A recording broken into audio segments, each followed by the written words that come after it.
Hey everybody, welcome back to learning more about Flow, Process Builder, and Visualforce. As a quick refresher, what we did last time was we made a really simple flow called IPA Counter just to learn some of the basics about fast lookups, loops, and updating records within a flow. We then extended that to firing that flow from a Visualforce page that we see here. What happens is when you click this button, it's going to go and count all of the beers by a type of IPA and put that value in this field here. Is all that this did. And we also made a process builder that when the beer is IPA, it fires the flow to then just go ahead and recalculate the beer inventory. So all well and good. If you haven't watched that session or are not comfortable with some of those kind of basic concepts, definitely encourage you to go back and check that out. Today I'm going to be talking a lot more about how to enhance the flow that we did, as well as making it reusable, and as well as helping to do our best to maintain system performance with Flow where we can. So to jump right into it, what I'm going to be looking to do, because we're counting IPAs in this flow, right? So we're counting beers by type, and in this beer inventory section, we have fields to capture a count of each type of beer. Um, this is a really common roll-up summary example, but just roll with me here on this kind of flow example. But so I've got a type of pale ale, IPA, porter, stout, and sour, as it's kind of listed out.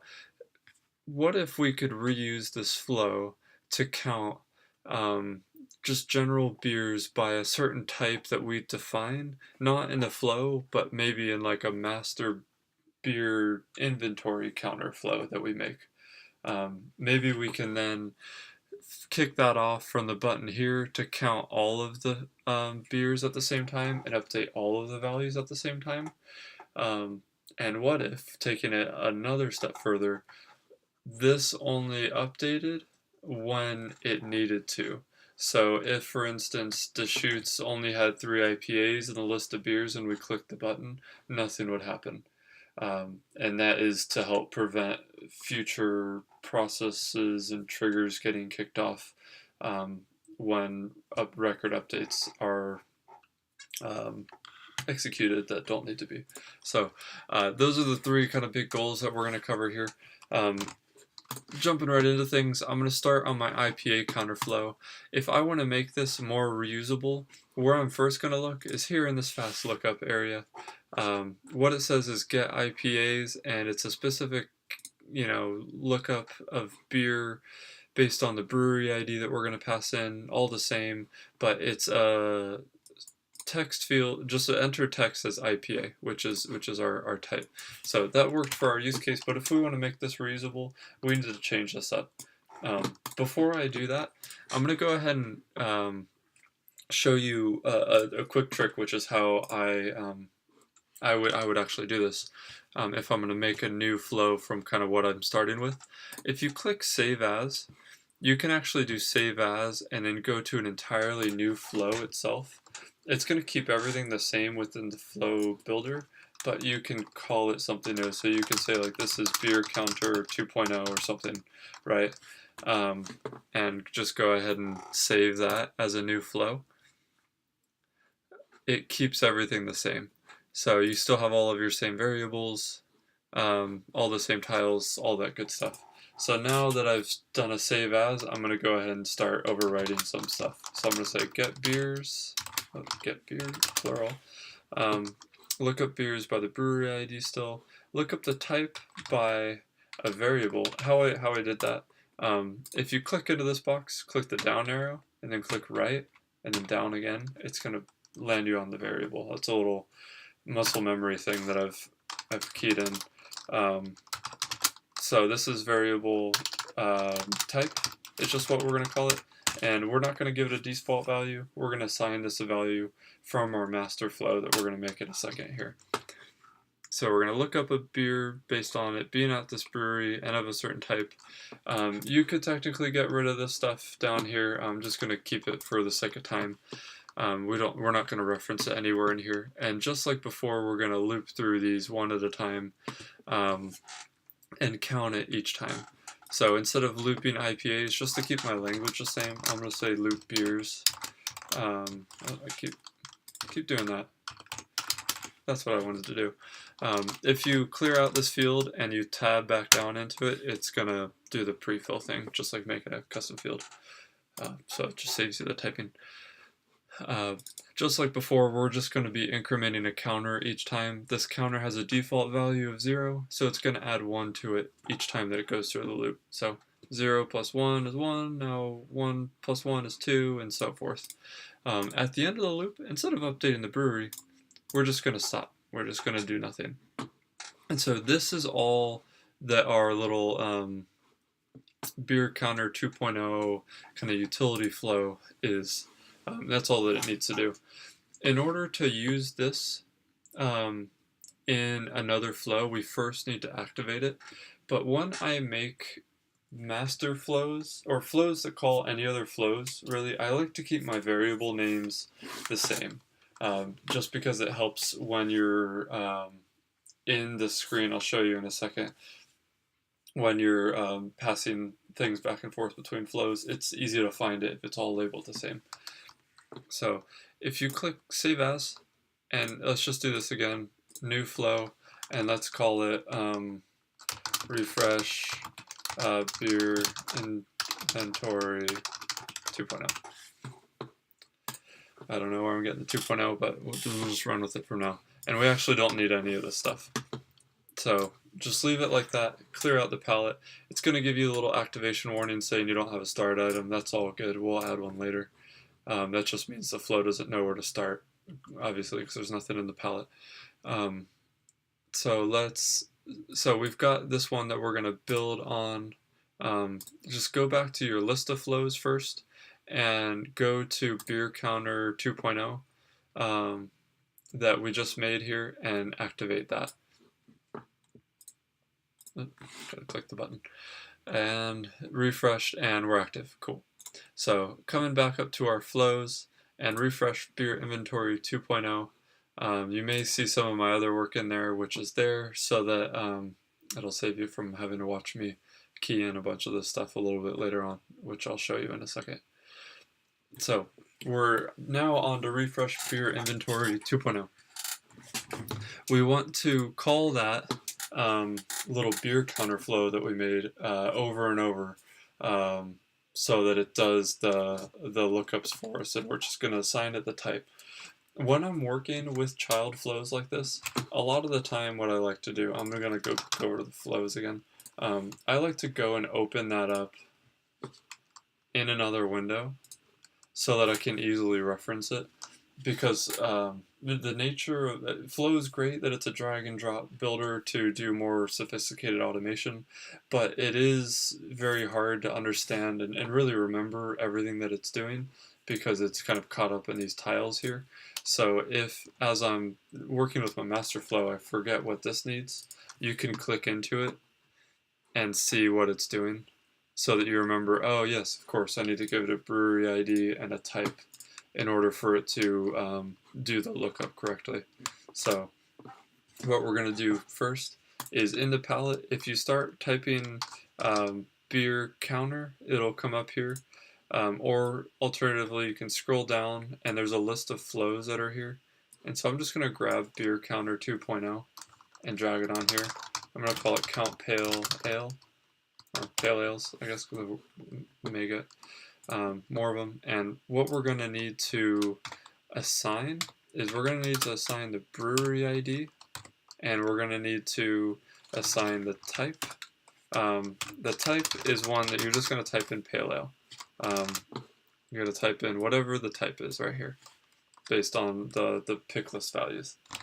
The brewery ID, and this is kind of what I was getting at a little bit earlier, is brewery ID. So target is the flow that you're putting stuff into. So we're inputting a value into v_brewery ID. Where we're getting that value from is the source flow, which is us, and it's going to be our brewery ID variable that's over here in the Explorer, which we're ultimately going to get from the Visualforce page, but I don't want to get too far ahead of myself. The type, we're just getting from typing in that value as pale ale. Outputs, what we're going to get out of this is we're going to get that counter, that the loop. Remember over here in our flow, this loop is eventually going to count as many times as it has beers in it. When it's done, it's going to stop, and it's just going to give us back that counter. So I'm going to assign that to a variable that I'm calling v underscore pale ale count new. This is named very purposefully, and I'll illustrate that in just a second. So now that you click OK, you have your first thing that you're doing. So we're going to count pale ales. Now you might think, oh, Brett, I don't want to do that 5 times, over and over. That was really tedious and whatnot. So first thing I have to say, it sucks. You kind of have to, but let me show you a little shortcut that'll save you some time. If you click on any of these tiles and click this button, it's a copy icon, and paste, it'll give you another one with the same stuff in it. You can also do that with multiple. So copy, paste. So now I've got 4. And then say I do it one more time, copy, paste, and now I've got my 5th one. So now here's where I would come into my second one, say count IPAs, update this to IPA as the type, because of what's over here on our list of beers. And then the output is going to go into a new variable of IPA count new number, and we're going to do that over and over to save you from having to watch me type that. I already did it, so it's over here. Our refresh beer inventory flow. So it counts pale ales, IPAs, sours, porters, stouts, one after another. So just to show you sours, it's going to do that same thing. So go ahead and just copy those until you're here. And once you're here, now we're going to look at, so, what you might be thinking, yeah, you click the button, or I guess to take one step back and just talk about, this is an example, right? This is not something that you would necessarily do in a real production environment. It'll work, and whatnot, but it's not the most performant way to do it, I guess. And what I mean by that is each time that you're coming into these flows here, you're doing a fast lookup. So you're doing essentially 5 SOQL queries or 5 database queries, which takes a pretty good amount of system resources each time. In my simplified example, I'm only pulling back a few records. But if you did this type of thing on, say, your opportunity object or, accounts with contacts as child or something like that, you're gonna start looking at hidden limits and things. So it's just something to be aware of. The more ideal way to do this is to, just get all beers once, chop them up by type, and then count them and update the brewery record accordingly. But I just wanted to do this to show you one technique of calling a flow within a flow. But so with that caveat out of the way, what you might be expecting, click the button, update all 5 of the fields. But what if you click the button and the numbers were right, and you didn't need to update anything? You can actually prevent the flow from completing that update by using this decision element and using this technique here. So I named these variables with a new on it, the ones that we're going to get from our beer counter flow, very purposefully. And that's because I'm using a decision element, which is a handy flow trick to allow you to specify some criteria, and only when the criteria is met, proceed through a certain path in the flow. So the path that I'm saying, I'm calling it that it needs an update, and it needs an update if pale ale count underscore new does not equal pale ale count underscore old. And the same thing for all 5 types of beer. Where do I get this, you may ask? I get this from right here. When the flow is going to get kicked off from refresh beer inventory, we're going to pass that value in so that we can compare them side by side. If any of these are different, we're then just going to go ahead and update the whole brewery record itself. Now you may also be seeing here, oh yeah, you can get more sophisticated and do more of like a delta update and only update the specific fields that need changing and whatnot, but just kind of out of the scope of what I'm doing with the sample. So we've now got a much more robust flow, and so now you might ask, how do we call it? Because what we had before is over here. I'll use this tab in our visual force page. Visual force pages.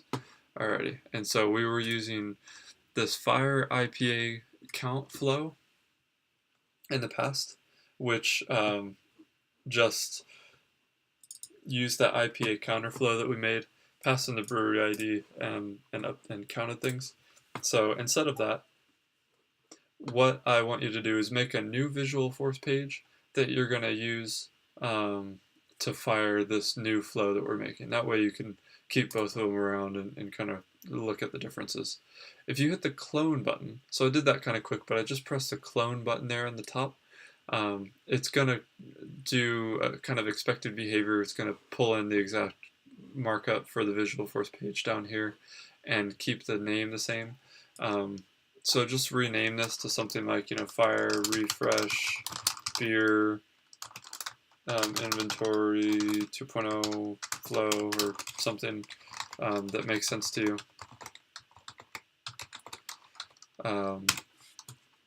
And what you're going to do also is when you're done with the flow that you built, make sure that you save all of your changes and that everything is working appropriately, obviously, but go over and grab the name of the flow and stick it right here. Because this is where you tell Visual Force what flow you're going to be calling. Finish location we talked about in the last video as well. This is where the user is going to end up when the flow is done. So this is a little trick to have it end up right on the brewery record that they started on. And then here we're going to be passing in that brewery variable. Now you might be catching on here where, hey, we added some other variables that we're getting from the brewery record before we start the flow. So we need to pass them into the flow as well here. So what you're going to do is go into this flow that you made. Coming back into here, we need two things. We need the variable name of the name of the variable right here, and we also need the field's API name from the brewery object. So just to show you how I get the variable names, go to IPA count, the old IPA count old, and go ahead and paste that on in there. And do that, or this might be pale ale count old, and but just get all 5 of them in there. And then what you're going to need to do is grab the API names of each of these fields. If you haven't checked this out, this is a Google Chrome extension called the Salesforce Inspector. It's also known as my best friend. If you click this show field metadata button here, if you hover over fields, it's going to give you the API name. And so I'm just copying that and pasting it. Oh, I did IPAs first by mistake. So just following along with that. So just repeat that process.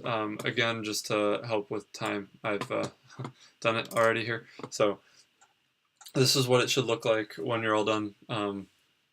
I'll include this in with the digest afterwards so you can copy from it. But so once you've got this, what I want you to do is come back over to Brewery, and I like to get to it from the force.com little widget thingy here, and click View Object, and go to Buttons, and we want to make sure that our button is pointing to the right Visual Force page now.